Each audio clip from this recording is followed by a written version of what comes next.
Oke, Muslim nih dia. Bang Fatih Muzir, Anda Muslim, Bang? Iya. Oke. Ini dari Saya dari bendera-bendera. Malaysia. Oh, dari Malaysia, Malaysia. Bang, kalau dari bendera-benderanya itu ini tidak sedang bubar-bubarin ini ya, acara kegiatan budaya ataupun agama lain ya?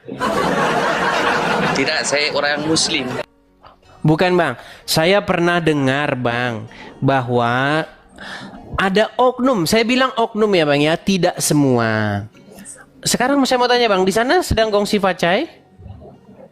Iya, sekarang di Malaysia gongsi facai. Oke, pasti rame ya, Bang ya. Oke. Biasanya, Bang, pada hari-hari besaran, hari-hari besar seperti ini, biasanya ada aja umat-umat, terutama dari umat Muslim ya. Tit, ada di sensor dikit ya, Bang ya. Tit. Itu biasanya senangnya ganggu. Atau mengatakan gongsi pacai itu haram, tidak boleh gongsi pacayan.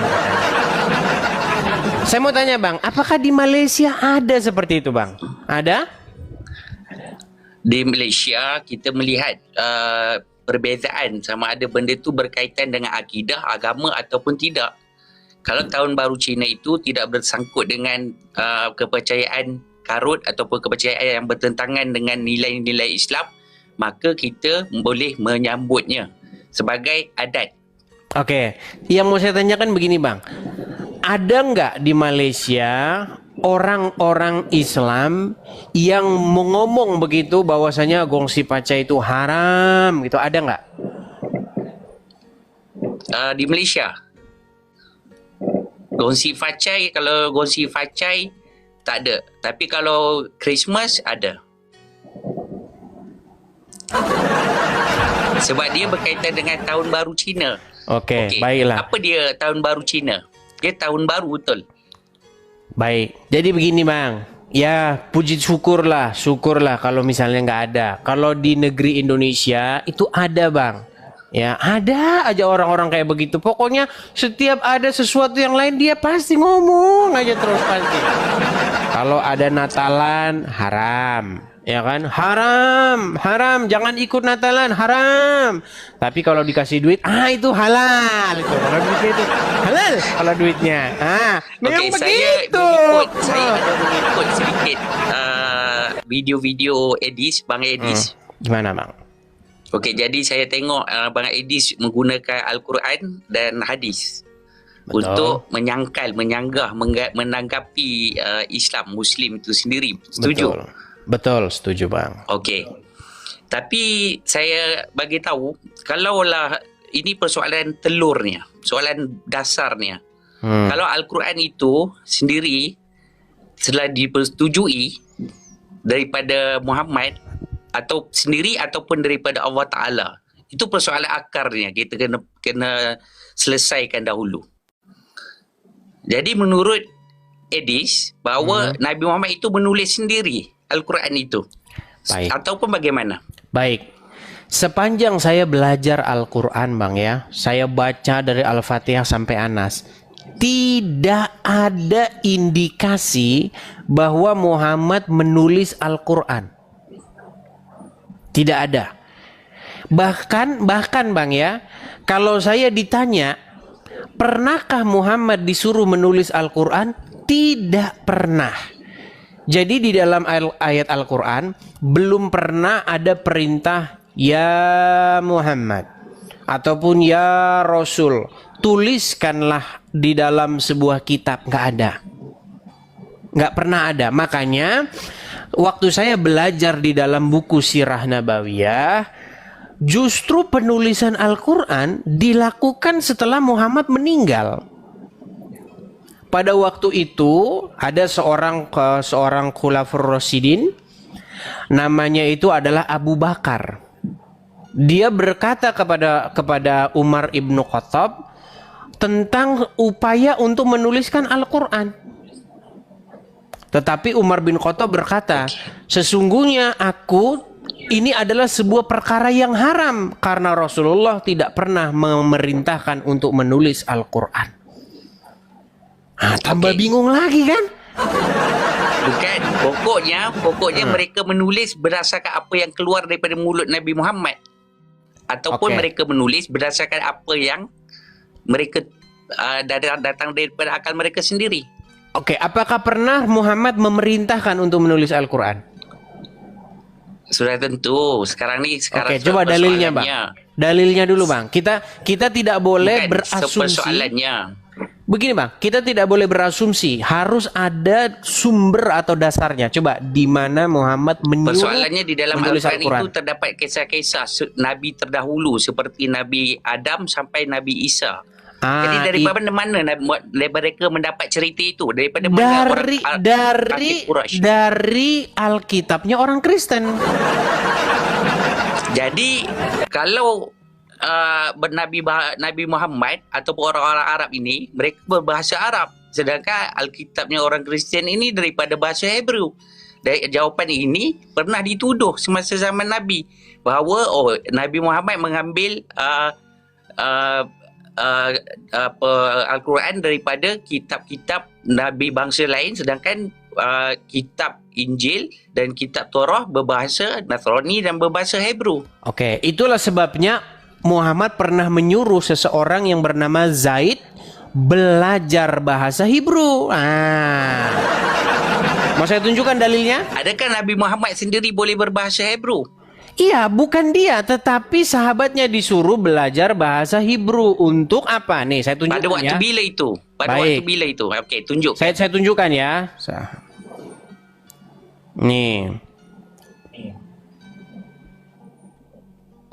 Kita akan tunjukkan bahwasanya Muhammad memang menyuruh seseorang belajar bahasa Hebrew. Ya, tujuannya apa? Ya, kita tahu. Perhatikan. Nih ya. Oke. Terlihat ya, Bang ya? Saat Nabi perintahkan Zaid bin Sabit mempelajari bahasa Yahudi. Kita lihat hadisnya ya. Zaid bin Sabit adalah salah seorang sahabat yang cerdas dan cakap. Karena itulah Nabi Muhammad mempercayakan posisi penulis wahyu. Nih. Jadi penulis wahyu adalah siapa? Zaid bin Sabit. Nah, tiap kali wahyu turun, Nabi Muhammad mendiktikannya kepada Zaid bin Sabit. Zaid kemudian langsung menghafal dan menuliskannya ke pelepah kurma, kulit hewan, batu, dan lainnya. Nah, di samping itu, sebentar ya. Di samping itu, Nabi Muhammad juga menugaskan Zaid bin Sabit untuk menulis surat-surat untuknya. Nabi mendikte dan kemudian menuliskannya. Nah, dan seterusnya. Nah, perhatikan. Ternyata Zaid bin Sabit ini disuruh belajar nih. Nabi Muhammad pernah memerintahkan Zaid bin Sabit untuk mempelajari aksara Wahyudi.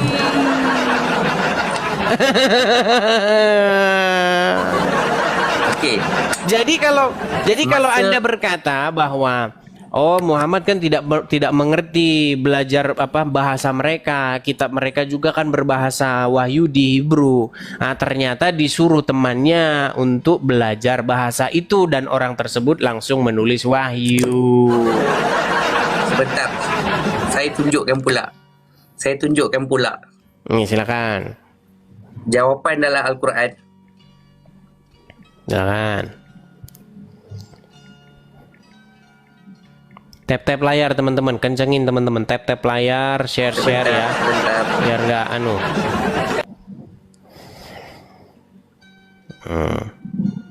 Dor.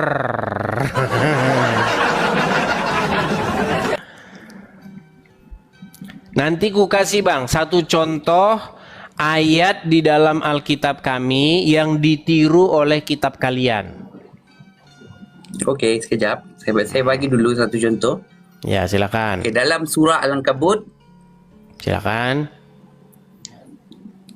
sendiri mengatakan, nampak tak? Coba baca aja Bang, dibaca saja. Okey, dan engkau wahai Muhammad tidak pernah membaca sesuatu kitab pun sebelumnya dan engkau tidak pernah menulisnya dengan tangan kananmu. Kalau demikian tentulah orang-orang yang batil itu ragu. Jadi ayat ni surah Al-Ankabut. Ayat ke-48, boleh buka. Ya, edisi saya tahu ayat boleh itu. buka sendiri. Ayat baik. Seperti yang saya katakan tadi, bahwa Muhammad memang tidak pernah menulis Al-Quran. Setuju? Ada dalilnya kan? Satu lagi ayat. Nanti Sebentar, satu lagi sebentar. dalilnya. Muhammad tidak pernah menulis Al-Quran. Setuju? Ya. Oke. Tetapi dia menyuruh seseorang menuliskan wahyu itu. Namanya adalah Zaid bin Sabit tadi. Setuju? Okey. Nah, Zaid bin Sabit ini ternyata disuruh oleh dia untuk belajar bahasa Hebrew. Setuju? Tidak. Loh, udah saya Sekarang baca. ni dia belajar bahasa Gimana? Hebrew. Sebentar, Tapi sebentar. bukan untuk Betul Okey. tidak? Sebentar. Betul tidak Muhammad menyuruh Zaid bin Sabit belajar bahasa Hebrew? Okey. Oke. Ada sejarahnya. Oke. Nah, ternyata dia jugalah yang menulis Al-Quran. Setuju? Antara sahabat yang menulis Al-Quran. Nah, makanya kalau ada Alkitab berbahasa Hebrew yang bercerita tentang Musa, bercerita tentang Abraham dan lain sebagainya, kemudian muncul kitab berbahasa Arab bercerita hal yang sama, ya semua orang yang berakal sudah tahu asal usulnya dari mana. Satu lagi ayat boleh saya baca? Satu lagi ayat. Silakan. Okey, surah An-Nahl. Surah An-Nahl ayat 103. Dan sesungguhnya kami mengetahui bahawa mereka berkata, sesungguhnya Al-Quran itu diajarkan oleh seseorang manusia kepadanya. Padahal bahasa orang yang mereka tuduhkan itu asing. Sedangkan Al-Quran ini dalam bahasa Arab yang jelas. Baik. Orang Quraisy menuduh Nabi belajar daripada orang asing. Allah jawab bahawa seorang yang dituduh bukan Arab fasih. Oke. Baik. Jadi menurut Surah ayat An-Nahl tersebut, ayat 103. baik, saya tahu ayat tersebut. Jadi ayat tersebut berbicara mengenai tuduhan orang-orang yang hidup sejaman dengan Muhammad, bahwasanya Bukan sezaman saja, sampai sekarang tuduhan itu. iya, tapi kan STV konteksnya dilakukan. gini, konteksnya kan itu berbicara tentang pada waktu itu ada kejadian apa, setuju nggak? Iya, tapi Pada sampai waktu sekarang itu- orang menuduh seperti Edis TV melakukan tuduhan dan Allah menjawab dalam Al-Quran sendiri. Baik, baik. Apa jawaban Al-Quran? Jawapan Al-Quran tadi 103, dan sesungguhnya kami mengetahui bahawa mereka berkata sesungguhnya Al-Quran itu diajarkan oleh seseorang manusia kepadanya. Oke, apa Padahal jawaban? bahasa orang yang mereka tuduhkan itu asing. Oke. Sedangkan Al-Quran ini dalam bahasa Arab yang jelas. Baik. Jadi Al-Quran menjawab, bagaimana kamu tuduh bahwasanya Nabi Muhammad belajar dari orang asing tersebut, sementara dia saja berbahasa asing. Sedang Al-Quran ini bahasa Arab yang jelas. Betul nggak? Betul? Nah, Betul? berarti logikanya Allah mengatakan bahwa Al-Quran itu bahasa Arab yang jelas. Setuju? Okey. Oke, sekarang saya tanya kepada Anda. Allahus Somad. Apa arti Somad? Yang maha segalanya terbergantung pada dia. Mana? Coba, Tempat coba. bergantung. Arti mana? Somad mana? Coba. Saya akan bacakan. Apa arti Somad? Okey, sekejap ya? saya buka. Okey, saya Okey. buka. Kita akan tunjuk ya apa sebenarnya mereka tidak tahu apa itu Somad ya. Bentar. Tempat bergantung segala sesuatu. Nampak? Oke. Iya, itu adalah menurut penafsiran. Aslinya nih sebentar ya kita akan tunjukkan. Yang maha sempurna. Oke. Oke lah. Tapi oke gini sajalah. Nanti kalau Somad mereka bisa ngeles. Gini, jangan Somad. Gini. Alif Lam Mim. Apa arti Alif Lam Mim?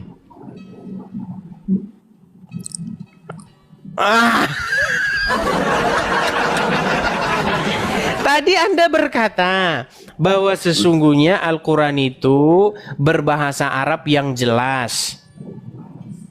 Setuju? Okey. Setuju? Ada nggak orang Arab yang ngerti Alif Lam Mim? Bahkan Muhammad tahu nggak apa arti Alif Lam Mim? Betul dia bahasa Arab, tapi daripada Allah Ta'ala, bukan daripada Apa artinya? kalam mulut Nabi Muhammad sendiri. Apa artinya? Maksud dia Alif Lam Mim itu adalah satu makna yang Allah saja yang lebih mengetahui maksud dia. Loh, kalau begitu untuk apa diturunkan kepada manusia? Coba buka surat Yusuf. Zalikal Gini, kitabula. sebentar. Jangan tengok satu ayat. Sebentar. Zalikal kitabula. Raiba Fatih, fihi. Hudan coba Fatih. lil muttaqin. Coba bukakan dulu surat Yusuf ayat yang kedua. Surat Yusuf ayat yang kedua buka dulu, bacakan. Surah Yusuf ayat kedua.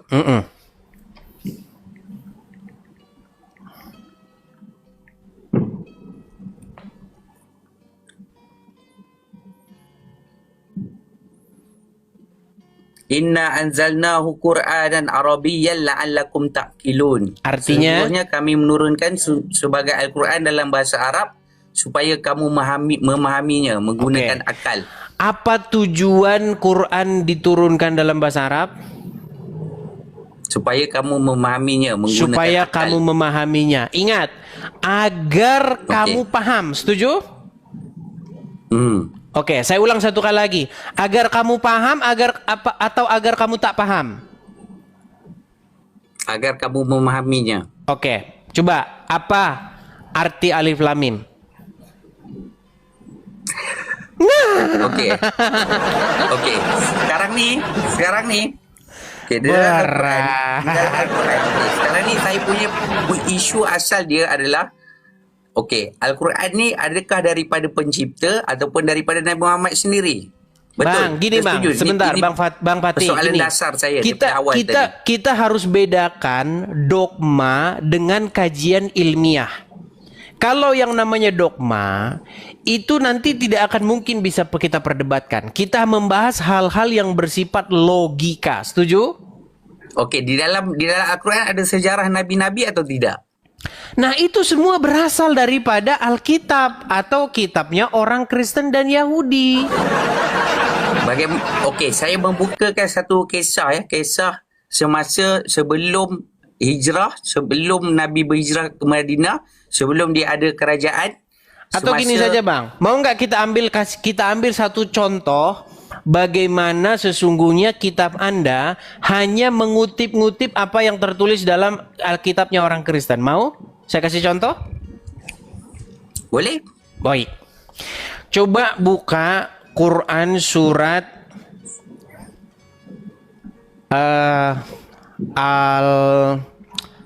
surat Toha. Surat Toha. Ya, surat Sekejap, Toha.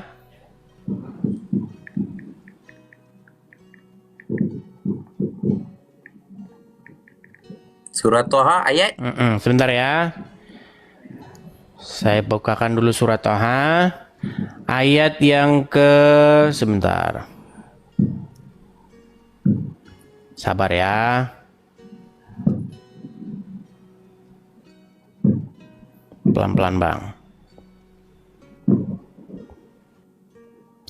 Kita mulai dari ayat yang 9.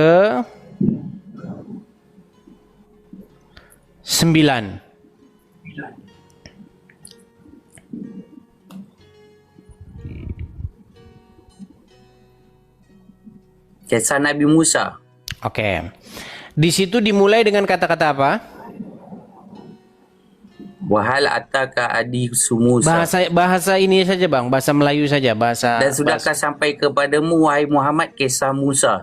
Dan sudahkah sampai kepadamu Muhammad wahai kisah Musa? Terus? Sekejap ya. Sampai ayat berapa nih? Kita baca terus saja dulu, terus Nur. Nanti saya tunjukkan asal muasalnya itu dari mana. Oh, saya sambil menunjukkan sumbernya ya, sebentar.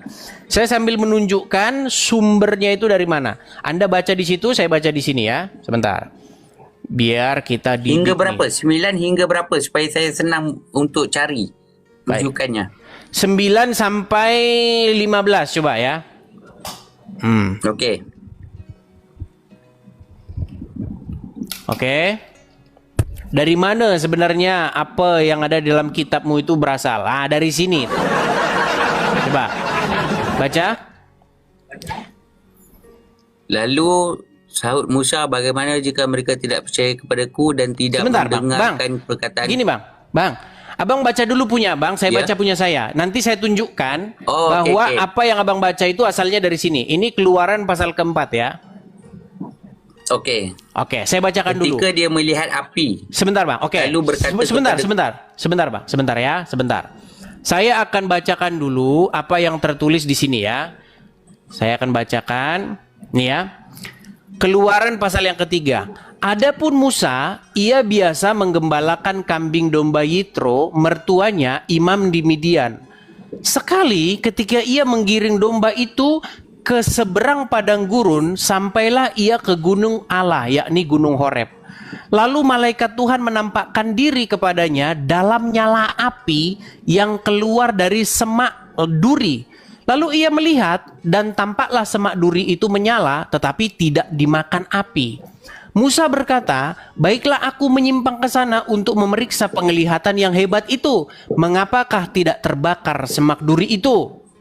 Ketika dilihat Tuhan bahwa Musa menyimpang untuk memeriksanya, berserulah Allah dari tengah-tengah semak duri itu, katanya, Musa, Musa, dan ia menjawab, ya Allah. Terus baca yang tadi, punya Anda baca? Baca punya Anda tadi? ketika dia melihat api lalu berkata kepada keluarganya, tinggallah kamu di sini. Sesungguhnya aku melihat api. Mudah-mudahan aku dapat membawa sedikit daripadanya atau mendapat petunjuk di situ. Oke, saya baca ini. Malah Stop ya. Sebentar. Di sini dikatakan ada nyala api keluar dari semak, lalu ia melihat tampaklah semak duri itu menyala tetapi tidak dimakan api. Oke, baca lagi. Baca punya Anda. Malah ketika dia mendatanginya, dia dipanggil, wahai Musa. Sesungguhnya aku adalah Tuhanmu, maka tanggallah kedua sandalmu, sesungguhnya engkau berada di lembah suci tua. Oke, tanggalkanlah sendalmu. Baik, di sini dikatakan ya. Perhatikan di sini dikatakan, nih. Lalu ia berfirman, janganlah dekat-dekat, tanggalkanlah kasutmu dari kakimu, sebab tempat di mana engkau berdiri adalah tempat yang kudus. Mirip nggak? Okey. Iya sebenarnya dari sini, Bang. Ini makanya Zaid Oke. itu, Bang, Zaid itu disuruh belajar bahasa Ibrani itu ya buat nyontek ini, Bang. Lanjut lagi. Zaid tadi katanya disuruh belajar bahasa Hebrew. Iya, Bukan ini kan, Ibrani. Ini sekarang ada daripada mana? Injil. Bang, ini kitab Keluaran, Bang. Ini kitab bahasa Ibrani. Bahasa aslinya itu adalah Hebrew. Makanya disuruh belajar Ya, ini biar bisa nyontek. Terus baca lagi, baca terus.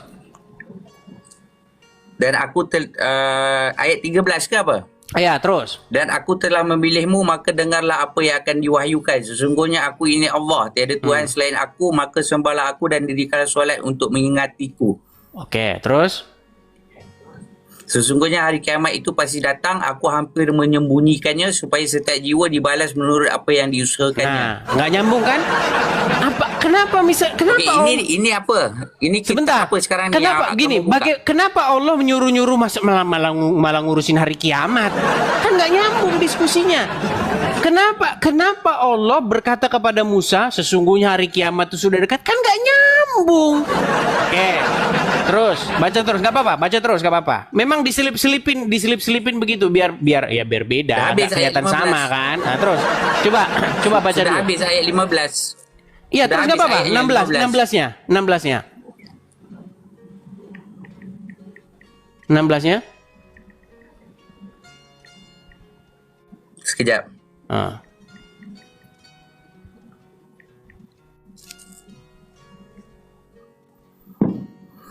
Maka jangan sekali-kali engkau dihalangi daripadanya hari kiamat itu oleh orang yang tidak beriman kepadanya dan yang mengikuti hawa nafsunya sehingga engkau binasa. Oke, Dan terus. apakah yang ada di tangan kananmu, wahai Stop. Musa? Dan apakah yang ada di tangan kananmu, wahai Musa? Saya bacakan. Keluaran pasal yang keempat. Lalu sahut Musa. Ini kan konteksnya Tuhan itu mengutus Musa agar menghadap kepada Firaun. Nah, kenapa menghadap kepada Firaun kok malah ngurusin hari kiamat? Baik. Perhatikan ya. Lalu sahut Musa, bagaimana jika mereka tidak percaya kepadaku dan tidak mendengarkan perkataanku, melainkan berkata, Tuhan tidak menampakkan diri kepadamu? Aduh, kena peringatan lagi nih. Okey. Memang. Sebentar, sabar. Itu kitab Sebentar. kitab Taurat ke? Kitab Sabar, Ibnu sabar ke? bang. Kena peringatan kita bang. Sebentar. Ini kenapa sih ya? Sebentar. Bentar bang. Oke, ini ya. Nih. Lalu Tuhan berfirman kepadanya, apakah yang di tanganmu itu? Jawab Musa, tongkat. Firman Tuhan, lemparkanlah itu ke tanah. Dan ketika dilemparkannya ke tanah, maka tongkat itu menjadi ular sehingga Musa lari meninggalkannya. Coba baca di sana. Dia berkata, ini tongkatku, aku bertongkat padanya dan aku menggunakannya untuk memukul daun bagi kambingku dan ada lagi kegunaan lain padanya. Terus. Awak berfirman, lemparkanlah ia wahai Musa. Oke, baca ini. Maka dia pun Lemparkanlah itu ke melemparkannya. tanah. Setuju? Okey. Terus? Baca. Maka dia pun melemparkannya, lalu tiba-tiba tongkat itu menjadi seekor ular yang bergerak cepat. Nah, terus. Maka tongkat itu menjadi ular sehingga Musa lari meninggalkannya. Terus. Habis dah ayat sampai 20. Terus kita baca terus. Masih banyak itu. Tetapi firman Okey, Tuhan nanti kepadanya, ulurkanlah tanganmu Okey, dan sekarang peganglah ni kamu- ekornya. Okey, sekarang ni kamu mengatakan kita setuju bahawa ada persamaan dalam Al-Quran dengan apa? Iya, tunjukkan kamu makanya saya sekarang. bilang bang, kitab Anda berasal dari sini, sumbernya dari sini bang, bukan dari wahyu, dari nyontek itu. Mau-mau Sekejap, aja dikerjain kita bang, dari wahyu dari Nanti mana? tunggu sekejap. Silakan. Tunggu sekejap. Sekejap apa lagi bang? Hancurlah rasa hatiku, cintamu hanya sekejap. Inilah susah kita bang. Apalagi Okey, bang yang surah ditunda-tunda Al-Maryam. bang.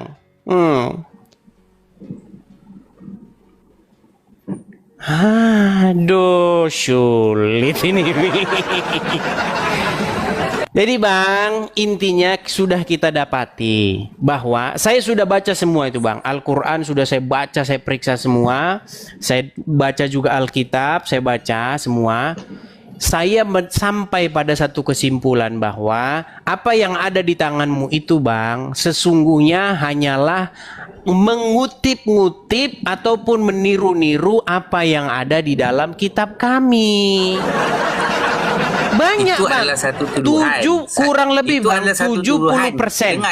Dengar Edis. Tadi saya sudah baca dalam ayat Quran tadi bahawa tuduhan ni bukan baru. Bahawa orang daripada dulu lagi dia telah tuduh Nabi Muhammad ambil. Sedangkan tadi kita katakan bahawa Nabi Muhammad ni dia keluarkan dalam bahasa Arab. Bukan melalui Zaid tadi, tapi melalui mulut dia. Baik. Melalui mulut dia. Baik. Tuduhan Okey, sekarang ni tersebut tahu di tak sebentar, macam mana sebentar. sahabat tulis Al-Quran? Saya tanggapi Tahu dulu. tak macam mana sahabat tulis Al-Quran?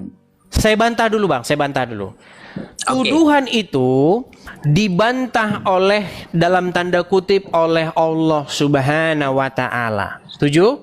Bantahannya begini. Bagaimana kamu tuduh bahwasanya Quran ini diajari oleh mereka? Sedang mereka itu berbahasa asing. Sementara Al-Quran ini adalah bahasa Arab yang jelas. Ternyata setelah kita periksa Al-Quran tidak sesuai dengan apa yang difirmankan oleh Allah. Ternyata Quran bukan bahasa Arab Sekarang yang jelas. ni kita membacanya di dalam bahasa Malaysia. Betul. Okey. Kita membaca maknanya dalam bahasa Baik. Malaysia dengan Cuba. bahasa Malaysia. Baik. Tapi adakah bunyinya sama kalau dalam bahasa Hebrew ke dalam bahasa Arab? Sudah Baik. tentu dia Coba, bunyinya sekarang saya Bahasanya tanya lain. kepada anda. Jadi tidak ada boleh tiru di situ. Oke, sekarang saya tanya kepada anda bang. Coba anda artikan di dalam bahasa Arab apa itu alif lam mim.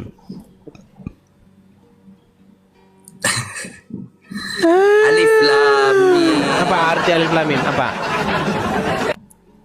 Okey, sekarang ni ketika Raja, tahu tak kisah masa Raja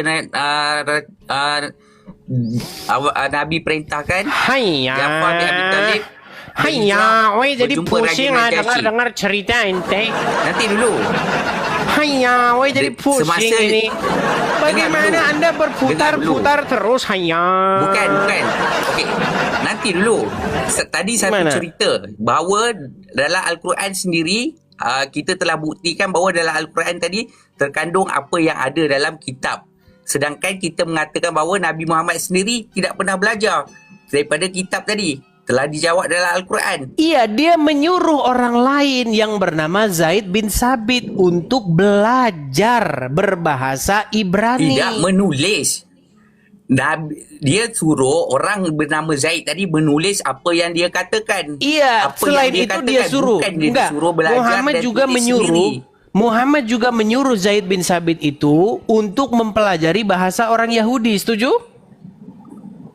Dia suruh belajar, tapi dia tu suruh Ahmad Zaid menulis Zaid tadi menulis Iya, apa yang waktu dia disuruh cakap. belajar itu tujuannya tidak lain tidak bukan ya mempelajari kitab-kitab orang Wahyudi. Okey, dalam sejarah kita tahu bahawa Raja Najasyi ketika berjumpa dengan Ja'far bin Abi Talib dan Ja'far bin Abi Talib membacakan surah Okey, gini saja dah. ayat 16 Gini saja, Bang. 21. Bang Fatih, supaya kita tak berputar-putar, coba bukakan surat Ali Imran ayat ke-7.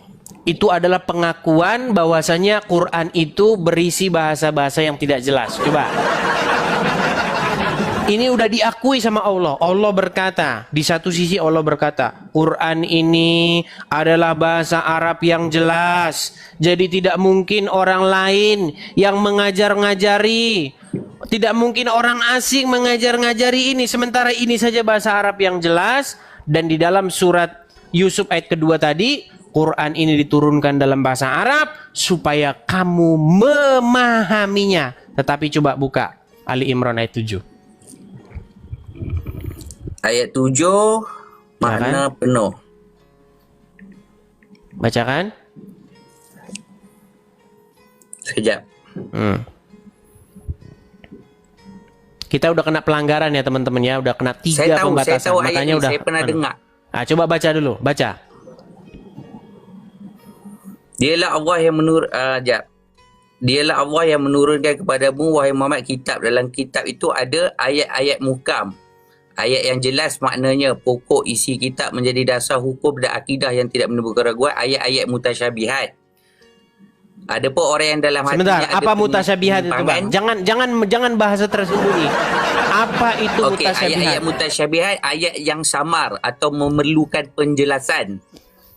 Oke. Biasanya berkaitan perkara gaib atau sifat Allah. Oke. Berarti Ada pun ada orang tidak yang dalam ayat-ayat yang hatinya- mutasyabihat? Ada. Samar, tidak jelas, betul? Betul. Oke, sementara menurut Allah ayat Al-Qur'an itu jelas, betul? Betul. Tapi di satu sisi Allah bilang ayat Quran itu tidak jelas, betul? Ada ayat yang muhkamat, yang tetap, dan ada ayat yang mutasyabihat yang Iya, berkaitan oke. dengan Untuk apa? sifat gaib Allah. Apa gunanya ayat-ayat yang tak jelas itu diturunkan?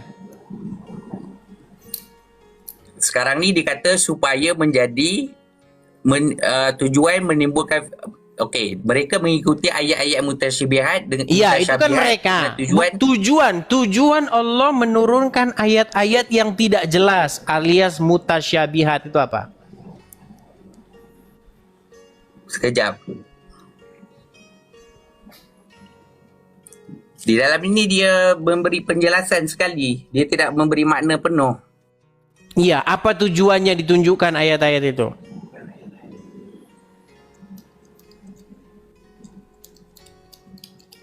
Okey, ada pun orang yang dalam hatinya ada penyimpangan. Mereka mengikuti ayat-ayat mutasyabihat dengan tujuan menimbulkan fitnah dan mencari-cari takwilnya. Iya, Padahal itu kan takwil mereka. ayat Kok jadi mereka yang mutasyabihat disalahin? itu- Sebentar.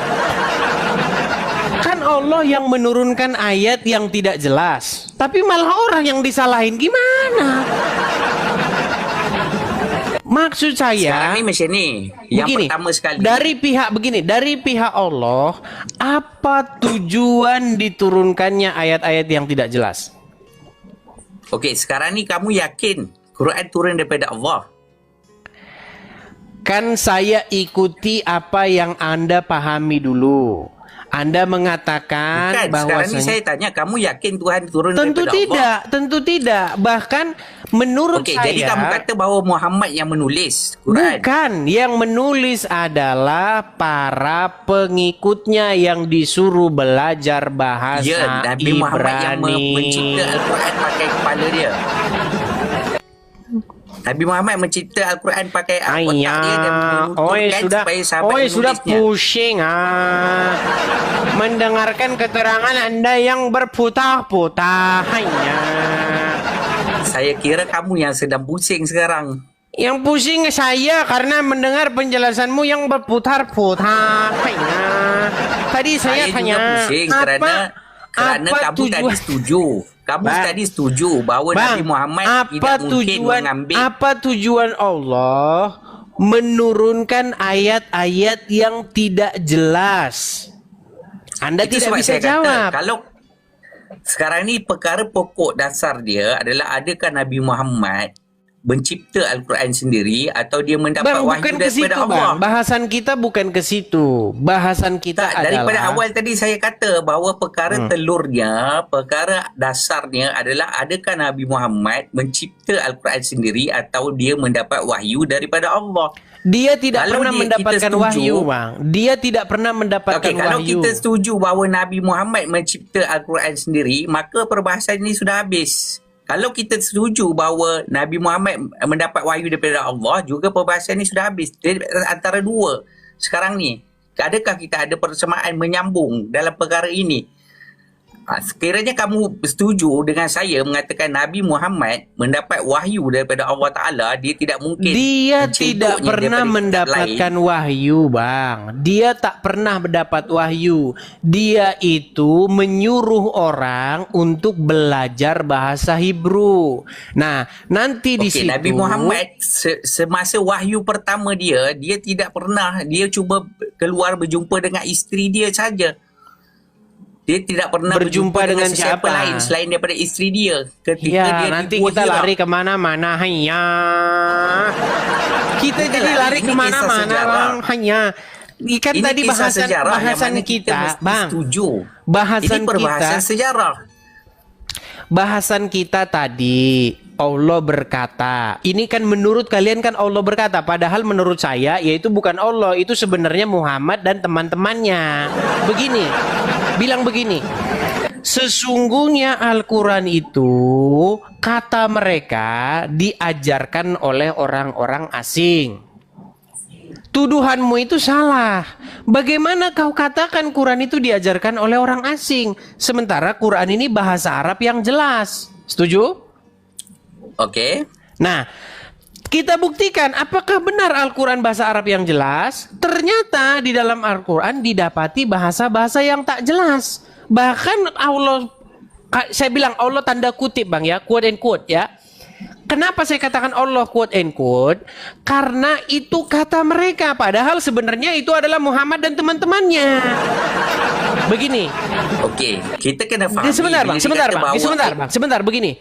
Kata Allah yang sebenarnya menurut keyakinan saya itu adalah Muhammad dan teman-temannya berkata begini. Sesungguhnya di dalam Al-Quran tersebut terdapat bahasa yang mutasyabihat, dan orang-orang yang di dalam hatinya terdapat penyakit, mereka mengikuti ayat-ayat yang mutasyabihat. Mutasyabihat itu nggak jelas, ya, untuk mencari-cari takwilnya dan untuk mencari perselisihan. Loh, mereka yang disalahin. Kenapa mereka yang disalahin? Sekarang ini adalah Sebentar, Islam. Bang. Sebentar, belum selesai, Bang. Sebelum selesai. Kenapa mereka yang dipersalahkan? Harusnya yang dipersalahkan itu adalah kenapa ada ayat-ayat yang tidak jelas. Udah dia yang, kau yang membuat tak jelas, mereka yang disalahkan. Gimana ini? Sekarang ini secara umumnya Al-Quran ini dalam bahasa yang jelas, tetapi secara khususnya ada beberapa ayat yang tidak dijelaskan. Faham? Oke, untuk Secara apa? umumnya. Oke, kembali lagi ke yang awal tadi. Apa gunanya ayat-ayat yang tak jelas itu diberikan kepada manusia? Itu sebab kita katakan bahawa di dalam Islam ada pemahaman. Bang, Al-Quran coba jelaskan ini. kepada saya, Bang. Jangan futar-futar hanya. Dengar kata lu. Apa tujuan dari Allah memberikan wahyu yang wahyu tersebut tidak dimengerti oleh manusia? Coba, apa gunanya? Padahal di dalam Bukan surat semua manusia tidak mengertinya. Ada yang mengertinya. Tapi Oke, tidak sebutkan. biasa Oke, dipaham. menurut Bukan. Muhammad apa arti alif lam mim? Itu sebab saya kata tidak bisa dipahamkan oleh semua manusia. Tapi ada manusia yang Ada ayat di memahaminya. dalam. Oke, buka surat Yusuf ayat kedua tadi. Surat Yusuf ayat kedua. Surah Yusuf ayat kedua. Coba. Dan sesungguhnya kami menurunkan Al-Quran ini dalam bahasa Arab supaya kamu memahaminya. Setuju? Okey. Oke. Betul? Tujuannya supaya paham, betul? Betul. Oke, coba sekarang. Apa arti alif lam mim?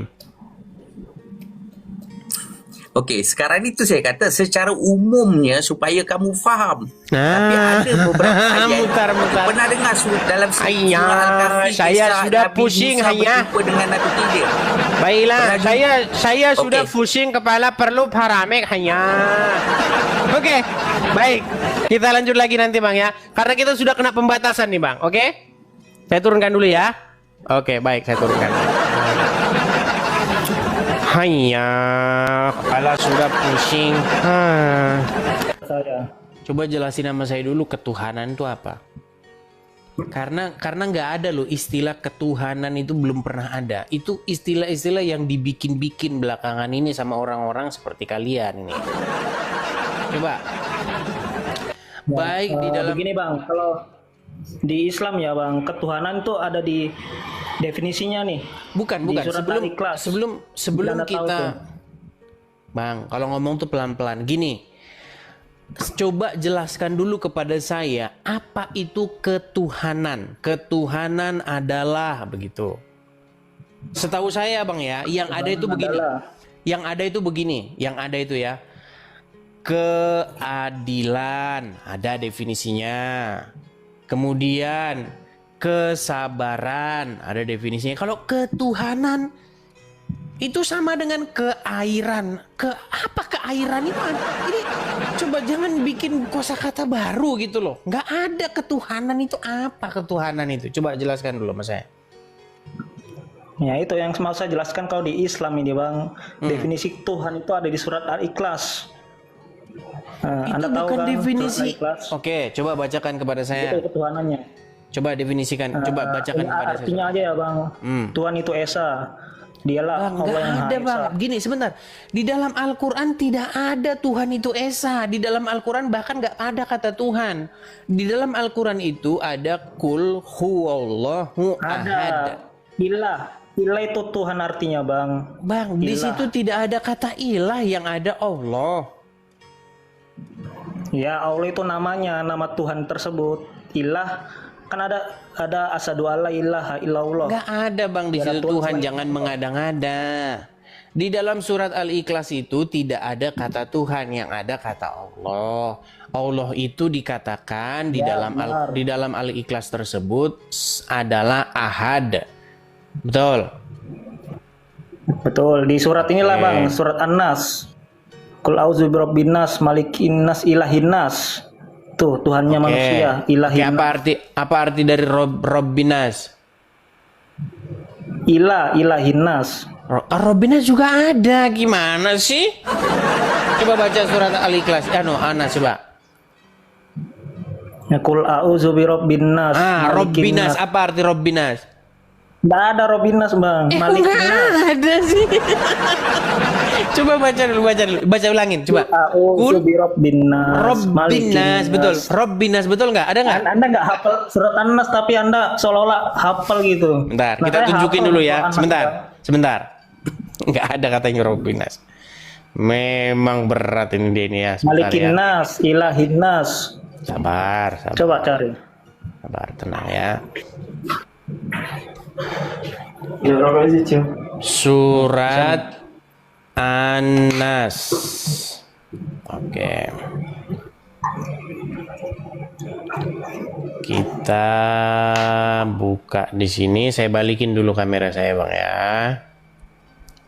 Oke. Oke. Ya, sudah kelihatan ya sekarang? Di sini ada kata kul, betul? Betul, katakanlah. Kul auzu, betul? Bi. Nah, ini ada kata Rabbi, betul? Qul a'udzu birabbin nas. Oh, ya betul, Bang. Betul nggak ada kata Rabbinas? Betul. Nah, apa arti daripada Rabbinas? Coba terjemahannya apa itu, Bang? Katakanlah, Nah. aku berlindung pada Tuhannya manusia ya.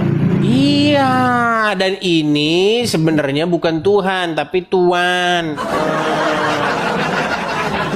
Ya, kan itu kan Rabb kan artinya pemelihara. Itu ada memelihara kan, pemilik. Ini loh Tuhan. Tadi kamu bilang Tuhan kok.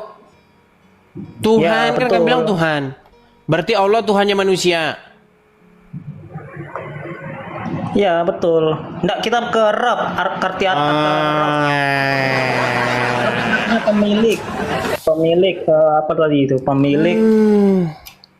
Tuhan juga bisa. Oke, baik. Kita bahas tentang Allah ya.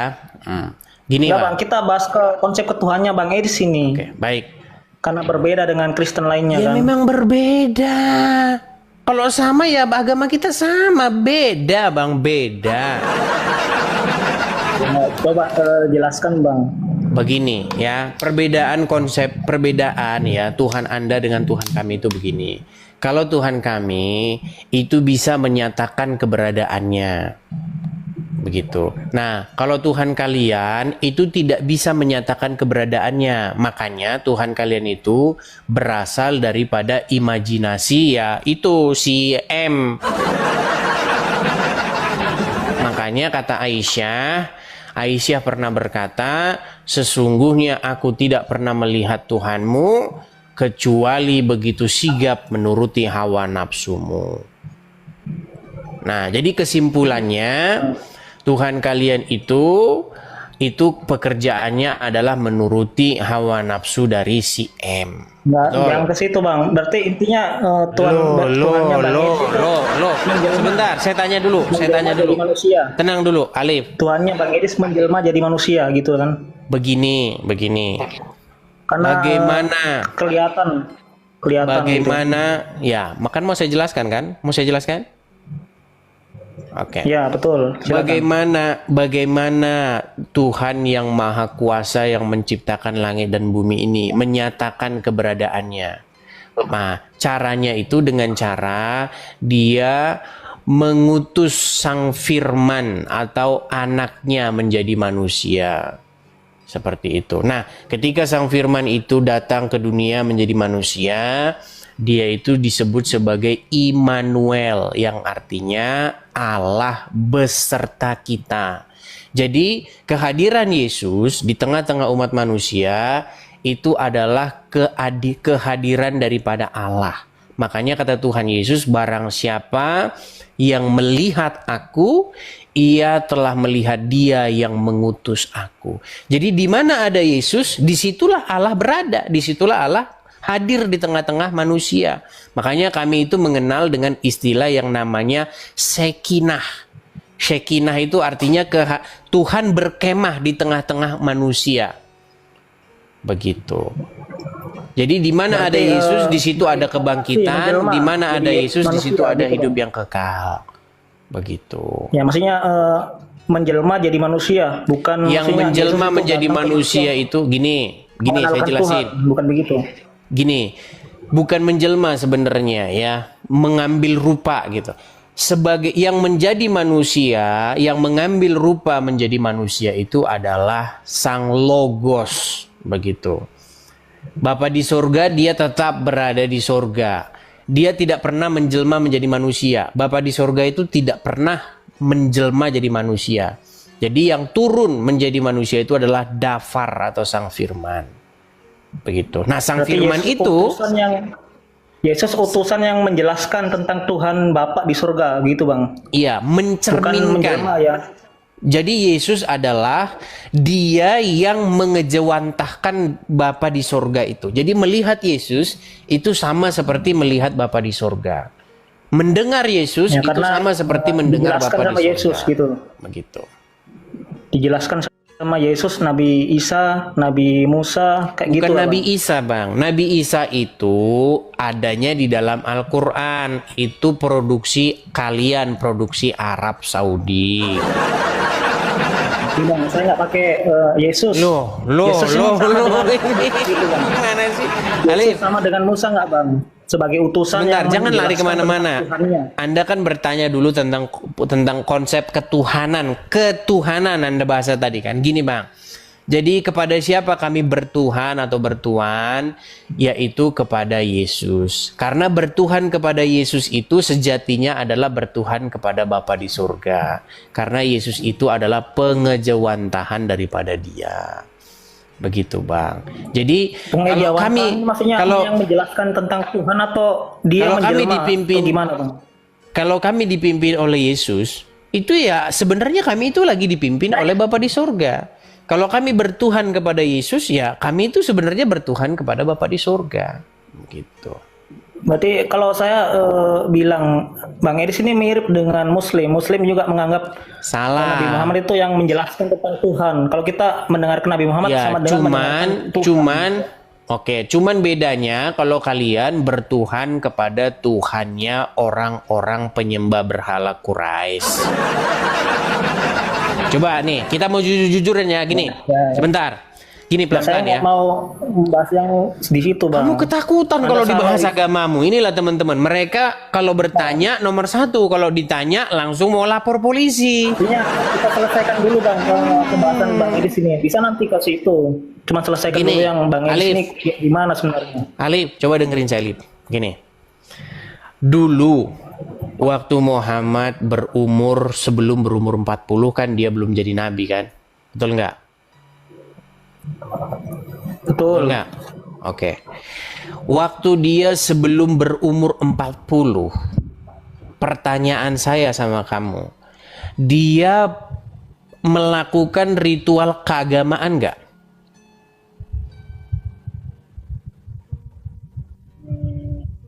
Saya kurang tahu ya Bang. Nah, langsung meninggal kan kamu kalau ditanya itu. Gini. Kan Mr. M, kita bikin aja Mr. M ya, gini. Mr. M itu kan enggak, suaramu kok menggema. Tenang dulu, tenang. Suaramu menggema loh. Nah, Nabi Muhammad tidak menyembah berhala Bang pada saat dia sebelum jadi dulu, nabi. tenang. Kamu ini kalau ditanya agamamu kayak ada yang kamu sembunyikan loh. Kenapa sih kamu menyembunyikan sesuatu? Quraisy itu pagan Bang, ada menyembah berhala tapi Nabi Muhammad Iya, tidak. makanya tenang dulu. Gini loh, gini. Kan dia itu kan hidup di tengah-tengah orang Quraisy. Ya, yang pada saat itu pagan ya Bang. Oke, orang-orang Quraisy Banyak itu penyembah adalah berhala. orang-orang Quraisy itu adalah kan para penyembah berhala. Setuju nggak? Betul. Oke. Waktu mereka para menyembah berhala itu, mereka mengucapkan itu nggak? Labbaik Allahumma labbaik sambil keliling-keliling Ka'bah, sambil tawaf di Ka'bah. Saya nggak tahu Bang. Bagaimana cara penyembahan Inilah yang kamu berhala. ini pura-pura. Gini, Bukan biar saya pura-pura, jelaskan. nggak tahu, Tenang. Bang. Gantian ngomong Alif. Kamu ini menyembunyikan sesuatu, dengar.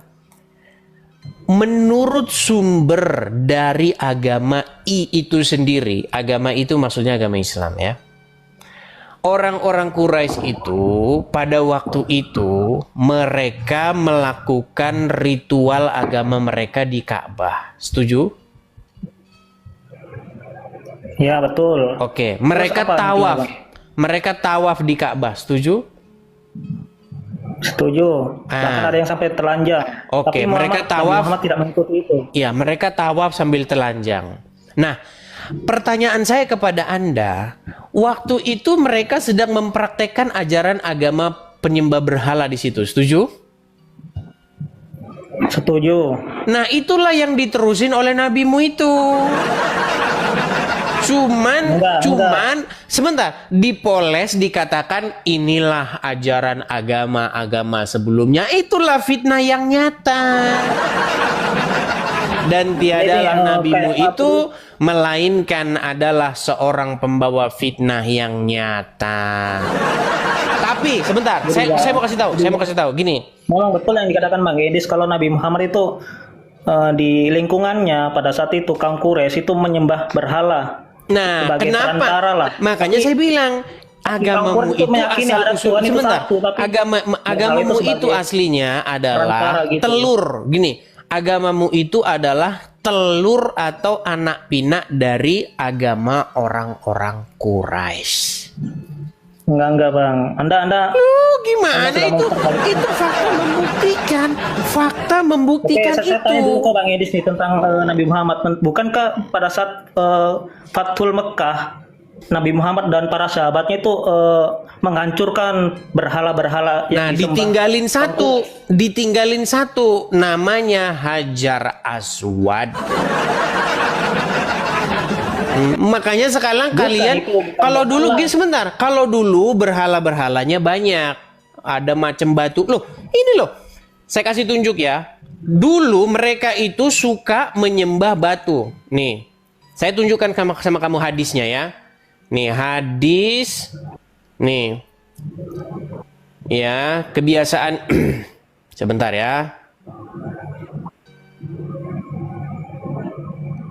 Sabar.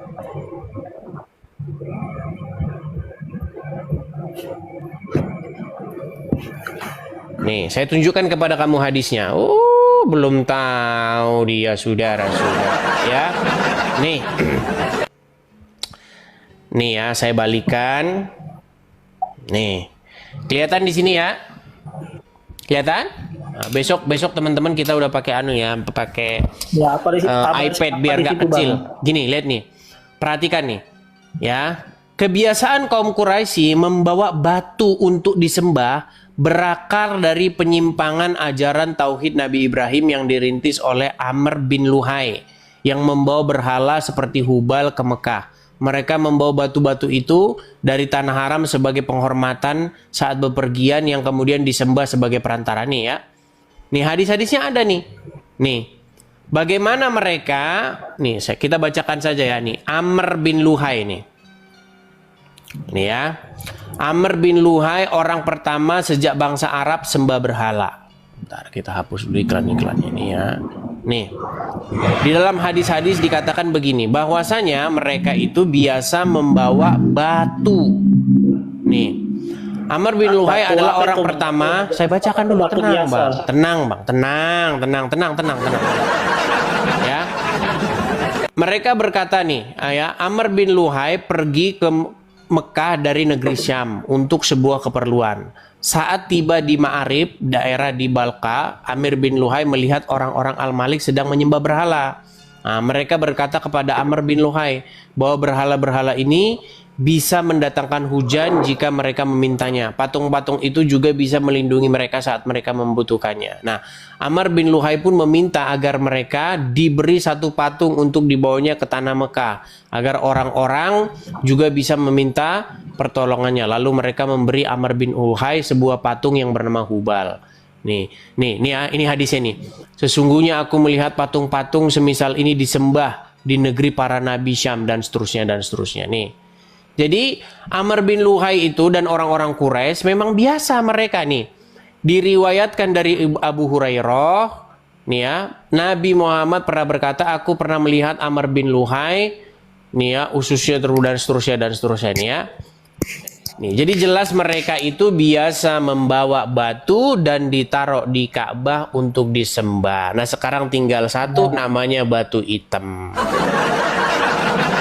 Nah, itulah yang kalian sembah-sembah sekarang. Ada sejak kapan, Bang? Apakah yang bawa itu tapi siapa namanya? Lufah. Siapa tanya namanya? Amr bin Luhai. Berhala. Amr bin Luhai. Apakah dia yang membawa batu Hajar Aswad? Ya, orang-orang Quraisy pada waktu itu. Berarti anda cocok logi. Gini aja, gini. Enggak cocok logi, gini aja, gini. Sebentar, gini. Batu Anda tahu Hajar nggak Aswad, dulu, tapi batu sebentar, berhala. dulu waktu Muhammad pertama kali jadi nabi, apakah Ka'bah itu langsung dijadikan tempat penyembahan? Apakah pada saat jadi nabi Pertama Ka'bah jadikan- gini, kiblat kalian pertama kali itu apa? Masjidil Aqsa? Oke, kenapa? Coba Anda jelaskan. Kenapa Muhammad dan para pengikutnya tidak langsung menjadikan tempat itu sebagai kiblat?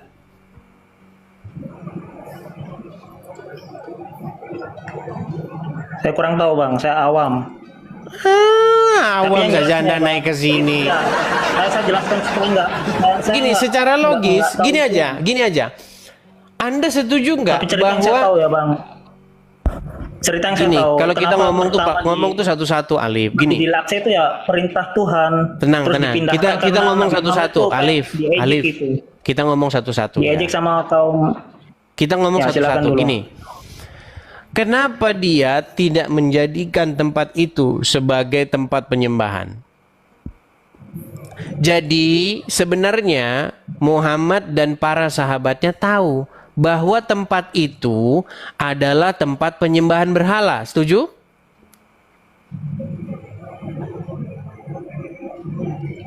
Nah, ini Anda Terus jangan apa? malu-malu lah. Anda jangan intinya malu-malu apa? mengakui fakta. Gini, kenapa mereka itu tidak sejak awal menjadikan Ka'bah sebagai tempat penyembahan? Karena mereka tahu bahwasanya Ka'bah itu adalah rumah penyembahan berhala orang-orang Quraisy pada saat itu. Setuju? Enggak, kalau saya mendengar di perspektif Bang di sini kayak seolah-olah kiblatnya itu ditentukan sama Muslim, kaum Muslim pada saat itu. Oke, jelaskan Tidak. kepada saya Kita itu kenapa tidak sejak awal Muhammad menjadikan Ka'bah sebagai tempat penyembahan. Itu benar juga mungkin karena ada berhala jadi Allah tidak memerintahkan ke situ dulu. Nah, kenapa Logis juga. kok kiblatnya ngikut-ngikut orang Yahudi? Ya, kalau masalah itu saya kurang mendetail gitu ya, Bang. Masalah itu. Jadi di Karena sini saya makanya nggak saya bilang mau gini, Alif, ke situ, Bang. begini. Makanya saya bilang begini. Saya Sebenarnya kembali ke konsepnya Bang Kalau- di sini, ketuanya kayak gimana? ya ini konsep Kalau Anda Ketuhanan, menaik lagi, konsep coba ketuhananmu tanya ke Ustadz itu gitu, Bang. gini loh, Yang ke konsep saya, Bang. ketuhananmu itu bertelur daripada ajaran orang-orang Quraisy. Yakni orang-orang para penyembah berhulu. Nah, di Lalu peristiwa kalian Fatul Makkah, poles dihancurkan. gini, lalu kalian poles, kalian tempel-tempeli bahwa itu adalah ajaran nabi-nabi sebelumnya. Inilah fitnah yang nyata. Tidak pernah ada nabi-nabi sebelumnya mengajarkan itu, mengajarkan putar-putar batu, sembah-sembah batu, nggak ada. Nggak ada, Itu nggak ada. namanya Nggak ada. fitnah yang Umat nyata. muslimnya kan nggak ada. Jadi Nah, Bang saya Edi yang saya berkata fitnah. kepada kamu begini, Alif, begini. Omongan saya sama kamu begini.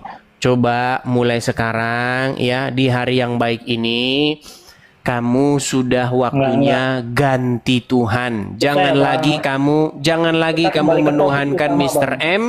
Jangan lagi kamu menuhankan Mr. M yang menuhankan Allah yang sesungguhnya adalah Mr. M, ya. Seperti Coba itu. kita kembali ke topik utama Bang, tentang ketuhanannya Bang Edi Snake. Ya, dah itu aja ya. Karena apa? Karena sesungguhnya kenapa sebenarnya Allah itu adalah sesungguhnya adalah Mr. M? Kenapa? Karena menurut Aisyah pekerjaan jangan ditutup kameramu. Lari saudara. Ya. Teman-teman, sehubungan kita sudah kena pembatasan, 3 pembatasan sekaligus, makanya dari 12.000 langsung turun. Karena kalau udah kena pembatasan begini, orang lain itu tidak akan menemukan lagi kita lagi live begini. nggak menemukan. Makanya kita sudah disembunyikan sama pihak TikTok, jadi tidak dilihat orang. Ya. Nah, baiklah teman-teman, karena seperti itu, mungkin kita akhiri sejenak. Kemungkinan nanti akan kita sambung lagi ya. Kemungkinan loh, saya nggak janji ya. Oke teman-teman ya, sekali lagi teman-teman, kita mungkin putuskan dulu, nanti kita balik lagi. Terima kasih ya, terima kasih. Dan saya ucapkan gongsi facai ya kepada semuanya. Semoga kesejahteraan, sejahtera, rahmat, berkat melimpah kepada kita semua ya teman-teman ya. Pusing juga ngomong sama si tadi itu ya, mukar saja. Ya. Oke lah teman-teman, kita akhiri dulu sejenak. Tapi sebelum saya akhiri, kita iklan lagi ya teman-teman ya. Teman-teman sekalian, kepada pemirsa sekalian dimanapun berada, teman-teman support ya, dukung program saya ini teman-teman di yang tertera di layar itu ya teman-teman ya. Teman-teman bisa mensupport secara finansial. Bagi teman-teman yang nonton di YouTube, itu ada tulisan berjalan tuh di bawah ya teman-teman ya. Ada tulisan berjalan di bawah dan di bawah. Karena channel ini teman-teman yang di YouTube, ini saya ngomong kepada teman-teman yang di YouTube ya, itu tidak ada iklannya teman-teman. Makanya kalau kalian nonton channel saya, kalian nggak akan ketemu yang namanya iklan. Jadi kalian bisa lempeng terus, nggak diganggu dengan iklan. Nah, karena tidak ada iklan, teman-teman bisa mensupport, mendukung acara saya ini tuh di yang tertera di layar tersebut. Kelihatan ya. Nah, bagi teman-teman yang nonton di YouTube, di TikTok, nah itu juga teman-teman dukung program ini, teman-teman bisa support di situ secara finansial. Oke teman-teman, kita berhenti sejenak karena kita kena pembatasan, kita sambatasan, kita sambung lagi. Mungkin ya, saya nggak janji, kemungkinan kita akan sambung lagi, atau saya sekarang yang main-main ke channel siapa gitu. Saya lihat dulu, mungkin kita break dulu sekitar ya 15-an menit ya teman-teman ya. Oke teman-teman, itu saja dulu. Gongsi pacai semuanya teman-teman. Sampai ketemu lagi, Tuhan Yesus